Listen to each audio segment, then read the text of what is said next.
My name is Rachel Van Hetteren. I'm a sophomore at Northeastern University. I'm 19 years old and I love to knit. I first learned how to knit in like third grade, and then for the longest time I just didn't knit at all.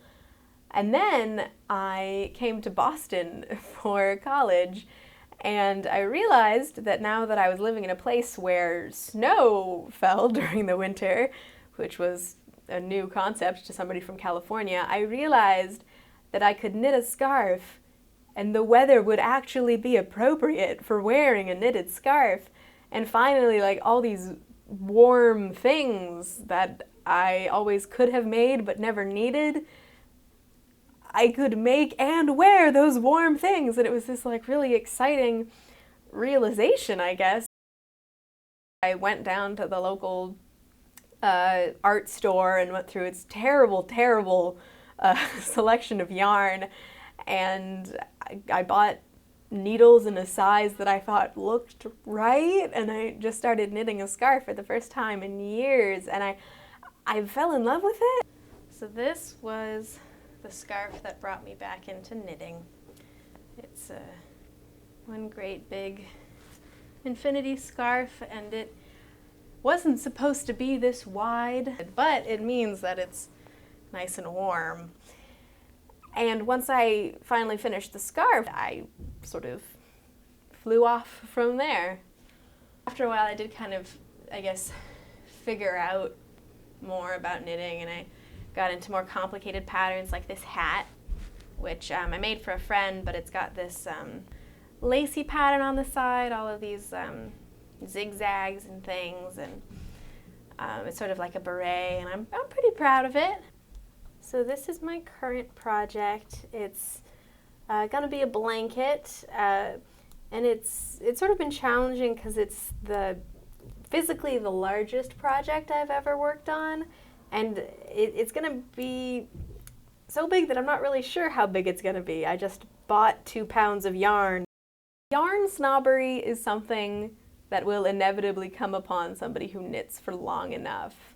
There are a lot of little details that you can change about knitting that really changes how the final product comes out, and one of those things is yarn. There's a huge range of yarn that, like, you won't see at your local Michael's or your local art supply store, but if you go to a specialty yarn shop, there's this whole world of like amazing yarns.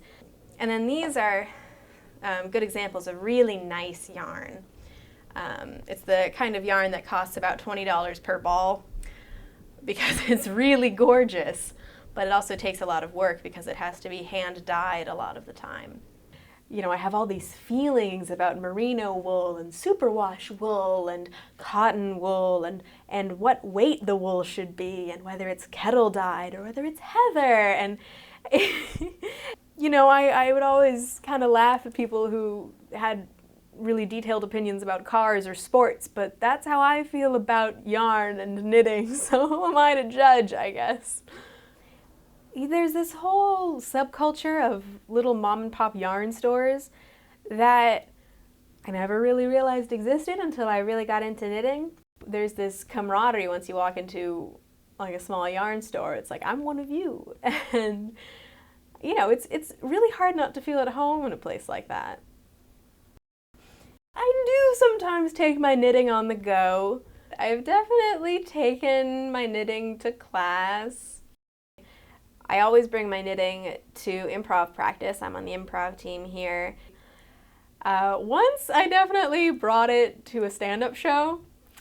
You know, just because a lot of college students don't knit doesn't mean that they think it's lame or anything. That just means they don't, you know, that's something they've never explored before. So usually the reaction I get when I talk about my unusual hobby is, oh, that's really cool. I've definitely never felt ostracized.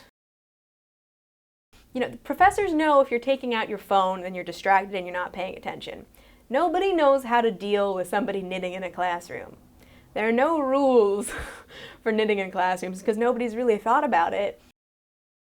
I did get one weird reaction from a professor once. I was in math class and this was when I was just starting to knit, so I hadn't been knitting in the class before. And the professor's lecturing, and he says, "Oh, I see Madame Lafarge is hard at work." And I was like, "Oh, what?" And he said, "Madame Lafarge, she would knit while members of the French Revolution were decapitated." And I was like, "Oh!" And I was like, "Should I put it away?" And he was like, No, it makes the classroom seem homey." It's kind of weird, I guess, in a sense, because I'm a female college student. It's 2014. I'm a feminist, and I also knit, which in some ways I guess is perceived as contradictory.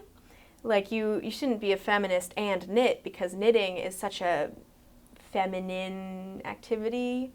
Shouldn't you be above that because you're a feminist? Which I don't think is true at all. I think knitting is kind of a celebration of women around the world and throughout time who have been knitting and creating clothing, these warm things for their families, for the people they love, for themselves. I think it's this really amazing practice that's been carried out for so long, and it's really something that I think women can be proud of, and as a feminist I'm proud of it, because it's such a really cool and fulfilling practice. And so when I knit, I feel like I'm connecting to women kind of throughout the world and throughout history, which is it's something that's interesting to experience, just from your bedroom in your college dorm.